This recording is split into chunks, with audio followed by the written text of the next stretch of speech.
Good morning বন্ধুরা, আপনারা সবাই কেমন আছেন? আজকের ভিডিওটা আজ সকালে। এই দেখুন, আমি তাড়াতাড়ি ঘুম থেকে উঠে গেছিলাম আর লাঞ্চ প্রিপেয়ার করতে চলে গেছিলাম। লাঞ্চ মানে স্কুলে যেটা খাবো সেটা। আজকে তবে ছিল বিটরুট। অনেকগুলো বিটরুট ছিল বাড়িতে, তাই জন্য একটা বিটরুটকে তাড়াতাড়ি কেটে জলে ধুয়ে গরম জলে ভাপাতে বসিয়ে দেবো। এই বিটরুটটাকে দিয়ে কি করব ভাবছেন? এই বিটরুটটা আমি আটায় মাখবো আর খুব সুন্দর গোলাপি গোলাপি লাল লাল রুটি তৈরি করব। Beetroot is very good for health and increases haemoglobin like anything. তাই জন্য বিটরুট খাওয়াটা খুবই খুবই খুবই ভালো। এবং আমরা তো মানে উপায় খুঁজি যে কীভাবে বিটরুটটাকে নিজের ডায়েটে নিয়ে আসার চেষ্টা করব। তবে one of the best ways is রুটি, মানে বিটরুট রুটি করা। আর কোনো কি বলে শক্ত প্রসেস নেই তাতে, জাস্ট বিটরুটগুলোকে একটু কেটে জলে ধুয়ে গরম জলে একটু ভাপিয়ে নিতে হবে নুন দিয়ে। আর তারপরে সেটাকে আদা আর কাঁচা লঙ্কা দিয়ে বেটে নিতে হবে। সেই মিক্সচারটাকেই আপনি আটার সঙ্গে মেখে নেবেন, ব্যাস আপনার ডোটা রেডি হয়ে যাবে। সেই আটা দিয়েই আপনি গোল গোল সুন্দর সুন্দর সফট সফট রুটি করে নিন, তাতেই হয়ে যাবে। এই যে দেখুন, আমি জলে ভাপাতে কিন্তু বসিয়ে দিয়েছি। এবং আরও কটা বিটরুট ছিল বলে আমি আলুগুলোকে পিল করে নিচ্ছিলাম, যাতে আমি একটা আলু, বিটরুট, সিম, কড়াইশুঁটি, টমেটো আর কাঁচা লঙ্কা দিয়ে একটা ছোট্ট চচ্চড়ি করে নিতে পারবো সেই রুটির সঙ্গে খাবার জন্য।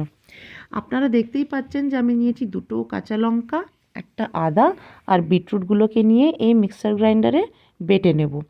বেটে নেবার পরে ওটাকে আমি আটার সঙ্গে মিক্স করে দেবো, ব্যাস রুটির প্রসেসটা কিন্তু এখানেই শেষ এক্কেবারে। আর তারপরে আমি লেগে যাব একটু চচ্চড়ির দিকে। এই আটাটা কিন্তু আমি মাখিনি, মেখেছে আমার হাজব্যান্ড, বিকজ সকালের টাইমটা না প্রচণ্ড ব্যস্ত টাইম থাকে। আমার স্কুলের ভ্যান আসার টাইম হয়ে যায় এবং আমাকে রেডি হতে হয়, সঙ্গে সঙ্গে চান করা, রেডি হওয়া, তারপরে ভ্যান ধরার জন্য নিচে নেমে যেতে হয়। তাই জন্যে আমার হাজব্যান্ড কিন্তু সমানেই আমার হেল্প করে, আমি মিথ্যে কথা বলবো না। এই যে দেখুন, আমি কিন্তু একটা পাঁচমিশালি সবজি বানানোর জন্যে এগুলোকে রেডি করে নিচ্ছি। আজকে ছিল আলু, বিটরুট, সিম, কড়াইশুঁটি, টমেটো আর কাঁচা লঙ্কা। আর কিচ্ছু না, শুধু একটু পাঁচফোড়ন দেবেন, সবজিগুলোকে কড়াই দিয়ে দেবেন, হলুদ, নুন আর একটু গোলমরিচ পাউডার, ব্যাস তাতেই হয়ে গেল। সামান্য 5 মিনিট ভাজাভুজি করে জল দিয়ে দেবেন। এই যে দেখুন, আমি পাঁচফোড়নটা দিয়ে কিন্তু সব সবজিগুলোকে একেবারে একসাথেই দিয়ে দিয়েছি, একটু আলাদা আলাদা করে দিইনি। আর এর সঙ্গেই আমি দিয়ে দেবো সামান্য একটু নুন, একটু হলুদ আর একটু চালাবো, মানে একটু যেই জলগুলো ওখানে কড়াতে আছে সেগুলো যেন একটু ড্রাই হয়ে যায়। আর তারপরেই দিয়ে দেবো গোলমরিচের পাউডার।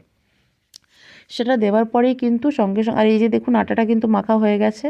আর ওই গোলমরিচের পাউডারটা দিয়ে সঙ্গে সঙ্গে কিছুক্ষণ পরে দিয়ে দেবো একটু জল।